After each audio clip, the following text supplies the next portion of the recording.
सुप्रभात बच्चों, कैसे हैं आप सब। आशा करती हूँ कि आप सभी सकुशल होंगे और अपना अध्ययन जारी रख रहे होंगे। हम हिंदी साहित्य का इतिहास कर रहे हैं, जिसके अंतर्गत आज हम करेंगे हिंदी साहित्य का श्रवण युग, भक्ति काल। हिंदी साहित्य का जो मध्यकाल का एक भाग है, जिसे पूर्व मध्यकाल के नाम से भी जाना जाता है, भक्ति काल। भक्ति काल को हिंदी साहित्य का श्रवण युग क्यों कहा जाता है, इसके बारे में हम आज की वीडियो के माध्यम से चर्चा करेंगे। जैसे कि आप सबको पता है, आचार्य रामचंद्र शुक्ल ने हिंदी साहित्य के इतिहास को 4 भागों में विभक्त किया है: आदिकाल, भक्ति काल, रीतिकाल और आधुनिक काल।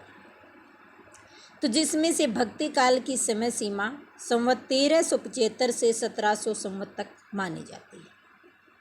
आप सबको पता है, भक्तिकालीन जो प्रमुख 4 धाराएं थी, सूफी काव्य धारा, संत काव्य धारा, राम काव्य धारा और कृष्ण काव्य धारा, जिसमें धर्म से संबंधित, मानवता से संबंधित और भक्ति से संबंधित रचनाएं लिखी गई।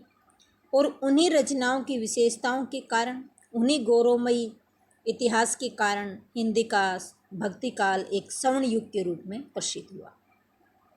भक्ति काल हिंदी साहित्य का सबसे महत्वपूर्ण काल है, जिसे इसकी विशेषताओं के कारण इसे स्वर्ण युग कहा जाता है। राजनीतिक, सामाजिक, धार्मिक, दार्शनिक, साहित्यिक एवं सांस्कृतिक हर दृष्टि से अंतर विरोधों से परिपूर्ण होते हुए भी इस काल में भक्ति की ऐसी धारा प्रभावित हुई कि विद्वानों ने एक मत से इसे हिंदी साहित्य का स्वर्ण युग कह दिया। हिंदी साहित्य का स्वर्ण युग कहने के पीछे क्या कारण है, इसके बारे में हम आज की वीडियो के माध्यम से अध्ययन करेंगे। यदि भक्ति काल की तुलना हिंदी के विभिन्न कालों से की जाए तो निश्चय ही यह सर्वश्रेष्ठ सिद्ध हो जाता है। यानी अन्य काल हैं, जैसे आदिकाल, रीतिकाल व आधुनिक काल, उन तीनों कालों से हम भक्ति काल की तुलना करते हैं तो यह सर्वश्रेष्ठ सिद्ध हो जाता है। अपनी सर्वश्रेष्ठता के कारण ही यह काल हिंदी का स्वर्ण युग माना जाता है। इस कथन की सत्यता प्रमाणित करने के लिए हमें विभिन्न कालों से तुलना करनी पड़ेगी। जैसे पहली विशेषताएं जो हम इसके बारे में पढ़ रहे हैं, भक्ति काल के कवियों की प्रथम विशेषता यह है कि इन्होंने किसी के दबाव में रचना नहीं की। यानी इस काल को सर्वश्रेष्ठ काल कहलाने के पीछे जो कारण रहे हैं, उनका हम अध्ययन करते हैं कि एक तो इस काल के कवियों ने अपने मन से रचनाएं की है, किसी के दबाव में नहीं की। आदिकाल और रीतिकाल के कवि दरबारी कवि थे। वे अपने आश्रयदाताओं के मनोरंजन के लिए काव्य रचना किया करते थे। वे अपनी हार्दिक भावों की पूर्ण अभिव्यक्ति नहीं कर सकते थे, क्योंकि उन्हें दूसरों के इशारों पर काम करना पड़ता है, और जो दूसरों के इशारों पर चलता है वह अपने मन की अभिव्यक्ति नहीं कर सकता। उनके विपरीत जो भक्तिकालीन कवि हैं, उनको राज्यशार्य की चिंता नहीं रहती थी। यानी वो किसी के आश्रित नहीं थे, किसी के राज्य के आश्रित नहीं थे। उन्हें प्राकृत जन का गुणगान नहीं करना पड़ता था। कुंभन दास का कहना है, संतन काशी करी सो काम। यानी संतन जो हैं, उनको किसी की गुलामी करने की आवश्यकता नहीं है। इस काल की विचारधारा का प्रमाण है कि इन कवियों ने स्वरचित काव्य से अपने हृदय का रस घोलकर इच्छा अनुसार गान किया। यानी अपनी इच्छा के अनुसार इन्होंने जो रचनाएं की और अपने मन की अभिव्यक्ति, जैसा इन्होंने अनुभव किया, जैसी इनकी अनुभूति थी, वैसा वर्णन इन्होंने अपनी रचनाओं के माध्यम से किया। भक्ति काल की दूसरी विशेषता यह है कि इसमें देश और समाज को रसाताल में जाने से उभार लिया। यानी देश और समाज जो पतन की ओर जा रहा था, उसको उभार लिया। इसके प्रारंभिक काल में हमारे सामाजिक, धार्मिक, राजनीतिक और साहित्यिक परिस्थितियां बड़ी ही भयानक थी। चारों ओर जो घोर अराजकता का युग था। इन विषम परिस्थितियों में देश और समाज की रक्षा करने वाला यह साहित्य निश्चय ही ऊंच कोटि का माना जाना चाहिए, क्योंकि उस समय लोगों को धर्म के पथ पर मानवता का रास्ता दिखाकर, मानवीय गुणों का प्रचार प्रसार करके उन्होंने समाज को एक नई दिशा प्रदान की। भक्ति काल के कबीर, जायसी, सुर, तुलसी, मीरा, रसखान आदि कवियों ने अपने प्रेरणादायक रचनाओं द्वारा देश को पूर्ण रूप से बचा लिया। भक्ति काल की तीसरी विशेषता है इसके भाव पक्ष और कला पक्ष।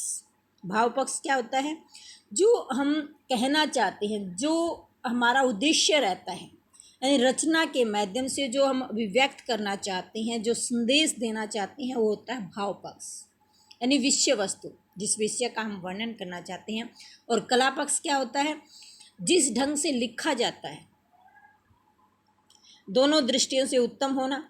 सूर और तुलसी ने उत्तम भाव अपनी रचनाओं में दर्शाए हैं, जो अन्यत्र दुर्लभ है। मानव स्वभाव के जैसे सुंदर चित्र इनकी रचनाओं में सहज सुलभ हैं, आसानी से प्राप्त हो जाती हैं, वैसे कहीं और नहीं मिलते। रस और अलंकार की दृष्टि से भी इस काल की रचनाओं में उच्च कोटि के काव्य के दर्शन होते हैं। भाव और कला पक्ष के क्षेत्र में आदिकाल और रीतिकाल बहुत पीछे रह जाते हैं। इस काल की चौथी विशेषता है कि इसके द्वारा भारतीय संस्कृति और आचार विचार की पूर्ण रूप से रक्षा हुई। जो हमारी भारतीय संस्कृति है, मानवतावादी दृष्टिकोण है, जो हमारा स्वभाव है, भारतीयों की जो विशेषता है, जो भारतीयों का रहन सहन है, जो उनकी शक्ति है, स्मरण शक्ति है, सोच शक्ति है, उसको पूर्ण रूप से इन्होंने रक्षित किया है। मुसलमानों के शासनकाल में जब हिंदू धर्म पर चारों तरफ से आक्रमण हो रहे थे, तब भक्ति काव्य द्वारा हिंदू जाति और धर्म की रक्षा हुई। भगत कवियों ने हिंदुओं को अपने आचार विचार पर दृढ़ रहने हेतु प्रेरित किया। यानी भगत कवियों ने अपनी रचनाओं के माध्यम से जनता के मनोबल को बनाए रखने में महत्वपूर्ण भूमिका निभाई। उन्होंने लोगों के अंदर ऐसी आत्मविश्वास, ऐसी मनोबल शक्ति का संचार किया कि वो डगमगाए नहीं, अपितु सत्य के पथ पर अडिग रहे। इन कवियों की पांचवी विशेषता है कि इनका काव्य लोक और परलोक दोनों को सुधारता है, यानी मानव जीवन को भी और मृत्यु के बाद भी, यानी मृत्यु से पहले, जीवित अवस्था में भी और मरने के बाद भी। आध्यात्मिक पक्ष को लेकर चलने पर भी हमारे कवि जीवन और जगत से संबंध बनाए रखते हैं। आध्यात्मिकता का बोलबाला है और ये कवि जीवन और जगत से संबंध बनाए रखते हैं। कबीर, जायसी, सुर और तुलसी की रचनाओं में इसे स्पष्ट रूप से देखा जा सकता है। जहाँ निर्गुणवादी कबीर जैसे संतों ने हिंदू मुस्लिम एकता के लिए जी जान लगा दी, यानी उन दोनों को मिलाने का प्रयास किया, दोनों के बीच सहिष्णुता की भावना का विकास किया। जो सांप्रदायिकता फैली हुई थी उसको रोका, सांप्रदायिकता की भावना को बढ़ने से रोका। वहीं पर तुलसीदास ने मानव को जीवन के सभी क्षेत्रों में आगे बढ़ने के लिए प्रोत्साहित किया। यानी जीवन के विविध पक्षों का चित्रण भक्तिकालीन काव्य की एक प्रमुख विशेषता है। चाहे वह बचपन है, युवावस्था है, प्रौढ़ावस्था है, वृद्धावस्था है, हर अवस्था में मनुष्य के आचार विचार, व्यवहार आदि का वर्णन इन कवियों ने अपनी रचनाओं के माध्यम से किया। भक्तिकालीन कवियों की छठी विशेषता आदर्श चरित्रों को लेकर, यानी इन कवियों ने ऐसे आदर्श महानुभावों का वर्णन किया है जो लोगों के लिए प्रेरणादायक साबित हुए। ऐसे महान चरित्रों का वर्णन, ऐसे महान व्यक्तियों का वर्णन अपनी रचनाओं के माध्यम से किया, जिनके गुणों को अपनाकर, जिनकी महानता को अपनाकर भारतीय लोगों के मन में एक नई संचार शक्ति, मनोबल शक्ति का संचार हुआ। आदिकाल के कवियों ने ऐसे वीर और राजाओं के रूप चित्रित किए जो काव्य के कल्पित पुरुष रह गए।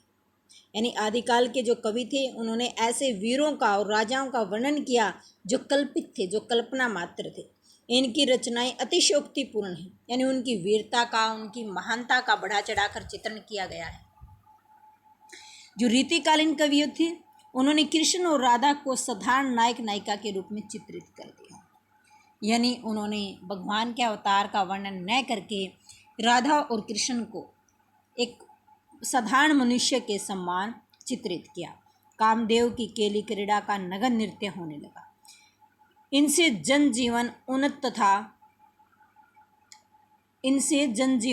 उन्नत नहीं हो सका तथा लाभान्वित नहीं हो सका, परंतु भक्ति काल के कवियों ने आदर्श चरित्रों के दर्शन करवाए।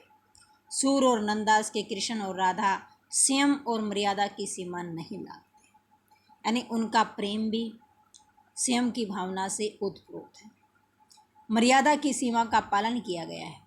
तुलसीदास के राम, सीता, भरत, हनुमान आदि हिंदू संस्कृति के धर्म स्तंभ हैं। हिंदू संस्कृति के जीते जागते प्रमाण हैं।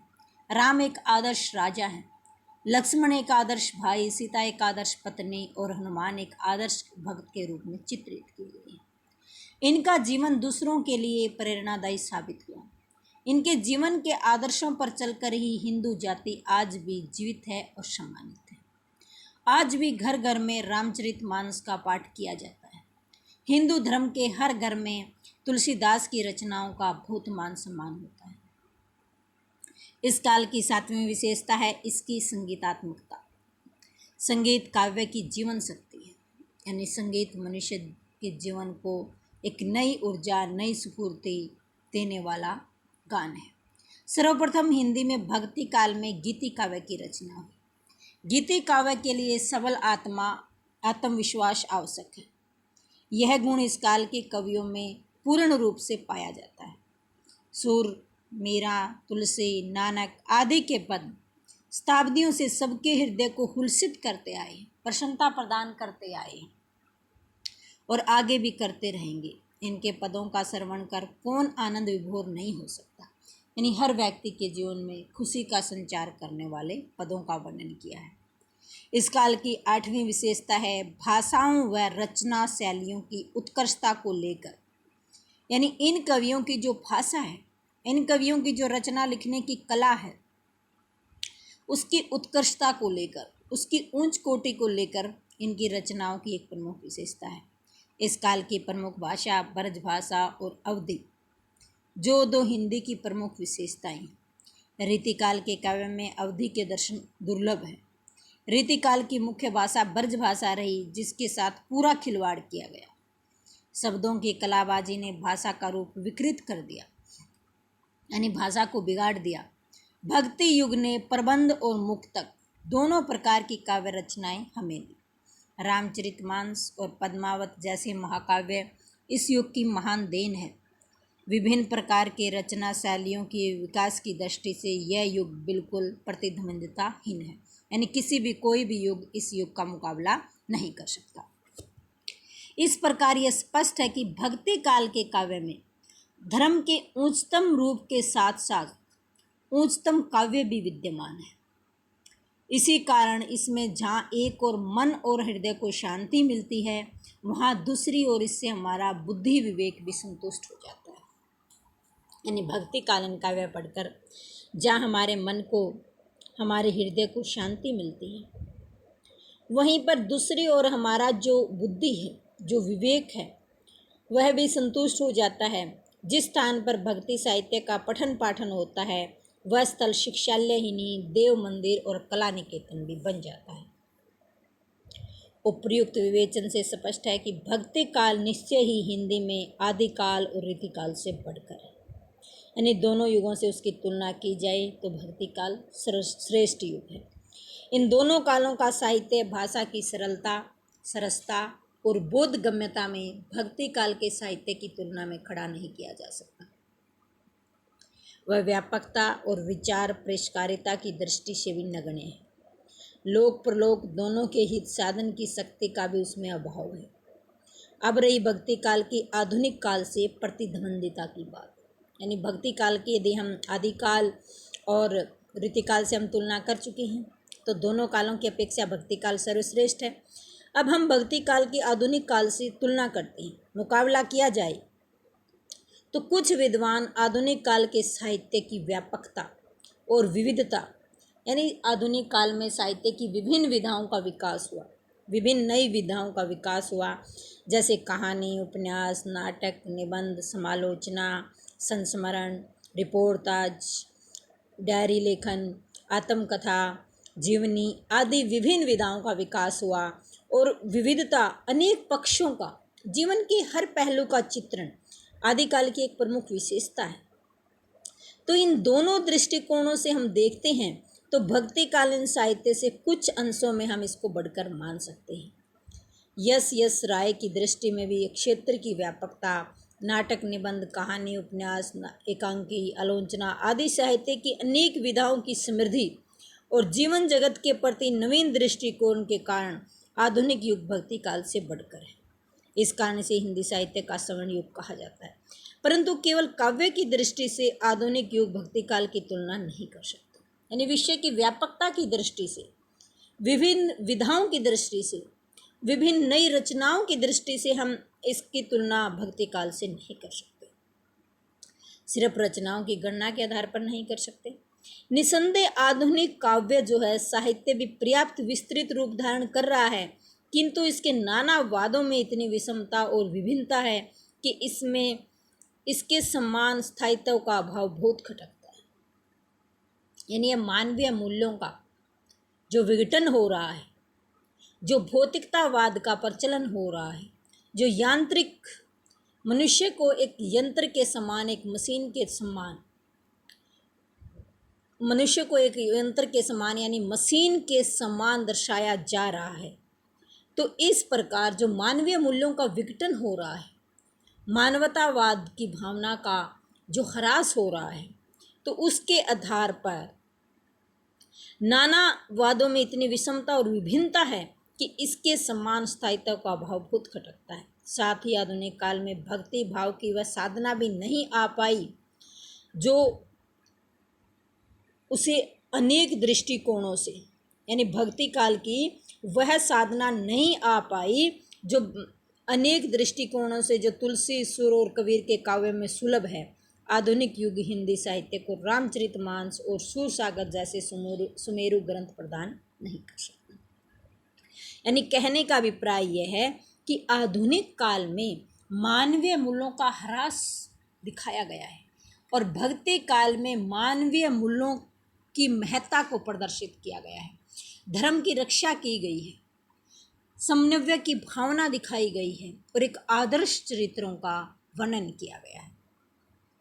सारांश यह है कि भक्ति काल के साहित्य के समान हमारे हृदय को स्पर्श करने की शक्ति किसी अन्य काल के काव्य में नहीं है। बाबू श्याम सुंदर दास इस काल को हिंदी साहित्य का स्वर्ण युग मानते हैं। उनका कहना है कि हिंदी काव्य में से यदि वैष्णव कवियों के काव्य को निकाल दिया जाए तो बचेगा वह इतना हल्का होगा कि हम उस पर किसी प्रकार का गर्व नहीं कर सकते। यानी विष्णु के दो जो अवतार हैं, राम काव्य और कृष्ण काव्य, यदि हम उसको निकाल देते हैं तो हमारे पास कुछ नहीं बचेगा और उससे रहित साहित्य, राम काव्य धारा और कृष्ण काव्य से धारा से रहित जो साहित्य होगा उस पर हम गर्व नहीं कर सकते। इस प्रकार भक्ति काल निश्चय ही हिंदी साहित्य का स्वर्ण युग कहा जा सकता है। यानी भक्ति काल की अनेक विशेषताएं हैं जो उसे श्रेष्ठ साबित करने में महत्वपूर्ण है। आचार्य हजारी प्रसाद द्विवेदी ने श्रेष्ठता के आधार पर इसे अपने ही ढंग का अकेला साहित्य माना है। उनका मानना है कि यदि श्रेष्ठता की तुलना की जाए तो भक्ति कालीन साहित्य अकेला ऐसा साहित्य है जिससे उसकी तुलना की जाती है। भक्ति काल में प्रेम, उल्लास और महान साधना का सुंदर समन्वय है। सैकड़ों वर्ष पहले इस भक्ति काव्य ने निराश भारतीय जनता को सुखपूर्वक जीने का सहारा दिया। यानी लोगों के अंदर नई चेतना, आत्मविश्वास, मनोबल, सहिष्णुता, धैर्य, आत्मिक संतोष की प्रवृत्ति आदि श्रेष्ठ गुणों का विकास किया और वही कार्य यह साहित्य आज भी कर रहा है। आशा है कि भविष्य में भी भारतीय समाज इससे प्रेरणा प्राप्त करता रहेगा। हिंदी काव्य की आत्मा भक्ति है, यानी भक्ति जो है हिंदी काव्य की आत्मा मानी गई है और जीवन उसका स्रोत रस है। बाबू गुलाब राय ने भी हिंदी साहित्य के इस काल को स्वर्ण युग के नाम से अभिहित किया है।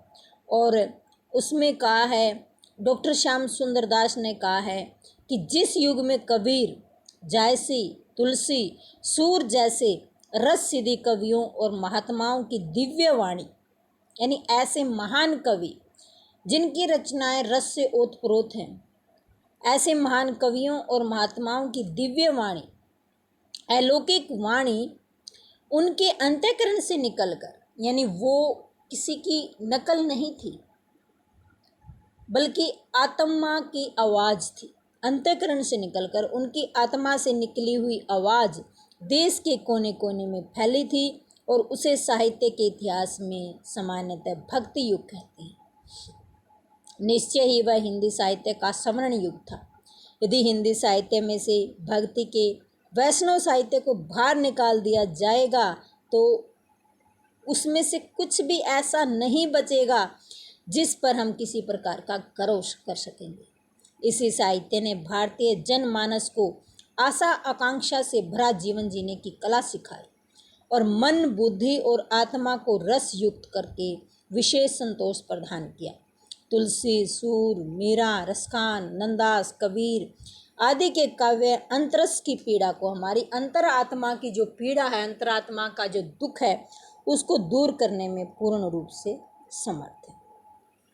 तो बच्चों, हमने भक्ति काल के एक स्वर्ण काल क्यों कहा जाता है, भक्ति काल को स्वर्ण युग के नाम से क्यों जाना जाता है, इसकी प्रमुख विशेषताओं के बारे में अध्ययन किया। तो अगली वीडियो में हम बाकी विशेषताओं का अध्ययन करेंगे।